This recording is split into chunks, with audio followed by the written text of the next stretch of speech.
Hello bachcho. So let's see the question. The question says a person is known to speak the truth 4 times out of 5. He throws a die and reports that it's an ace.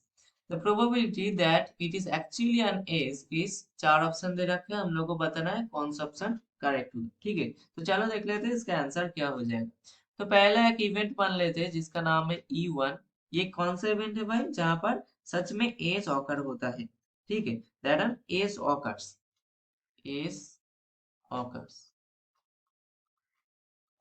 और E2 को भी एक event मान लेते हैं जहां पर क्या बोलते हैं हम लोग एस डज नॉट ऑकर ठीक है तो ये does not occur S does not occur ठीक है ये दो इवेंट मान लिया और एक इवेंट मानना चाहिए हम लोग को वो कैसा इवेंट है जहां पर कि द पर्सन जो मतलब रिपोर्ट दे रहा है वो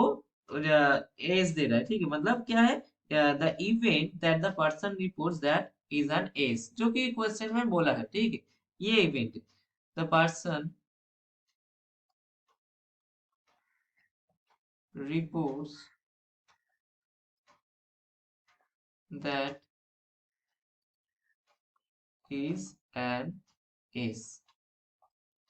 ठीक आप क्या बोल रहे हैं एक डाई फेंक रहे हैं डाई फेंक रहे हैं मतलब कितना इवेंट आ सकते हैं टोटल 6 इवेंट आ सकता है तो प्रोबेबिलिटी ऑफ ई वन मतलब क्या है एस ना हो सॉरी एस हो ऐसा मतलब 6 टोटल इवेंट है और एस हो ऐसा कितना हो सकता है मतलब प्रोबेबिलिटी क्या हो जाएगा 1/6 हो जाएगा क्योंकि टोटल इवेंट कितना है 6 है अगर एस हो ऐसे इवेंट कितना होगा फिर 1/6 होगा ठीक अब एस ना हो ऐसा इवेंट कितना हो सकता है भाई 5 हो सकता है और टोटल कितना है 6 है तो प्रोबेबिलिटी ऑफ E2 कितना हो जाएगा 5/6 हो जाएगा ठीक अब probability of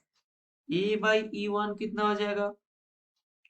probability of A/E1 कितना हो जाएगा भाई ये 4/5 हो जाएगा ना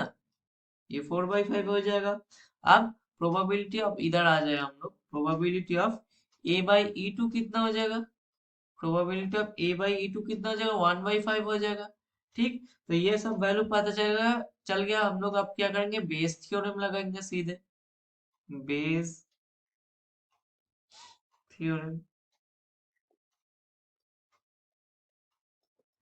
बेस थ्योरम लगाएंगे बेस थ्योरम के मुताबिक हम लोग क्या निकलना है हम लोगों को probability that it is an actually an ace ठीक है तो एज एक्चुअली एज हो ऐसा प्रोबेबिलिटी कितना होगा और कैसे डिनोट करेंगे प्रोबेबिलिटी ऑफ E1/A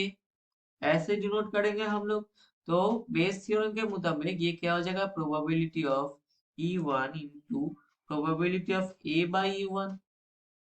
ठीक और डिनोमिनेटर में क्या आ जाएगा प्रोबेबिलिटी ऑफ E1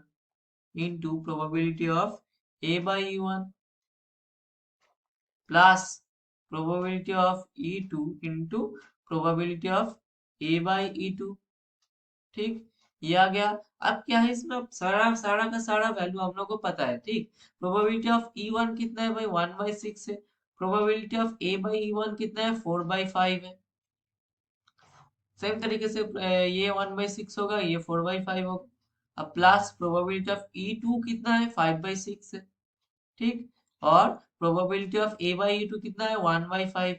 तो ये सारा का सारा ये देखो 5 5 काट जाएगा ठीक है इधर से 2 काटेगा ये इधर से 3 आएगा सेम 2/3 आएगा तो इसको सारा का सारा वैल्यू कैलकुलेट करेंगे ध्यान से तो क्या वैल्यू आएगा 4/9 आएगा हम लोग का फाइनल वैल्यू ठीक अब चलो देख लेते कौन सा ऑप्शन मैच करे option A 1/3 wrong option B में क्या 2/9 रॉन्ग ऑप्शन सी में देखो ये अपना आंसर 4/9 ऑप्शन डी क्या है 5/9 तो हम लोग का ऑप्शन सी जो है उसमें हम लोग का आंसर आ रहा है 4/9 तो हम लोग को फाइनल एंड करेक्ट आंसर कौन सा हो गया ऑप्शन सी 4/9 तो आई होप ये तुम लोग को समझ में आ गया होगा थैंक यू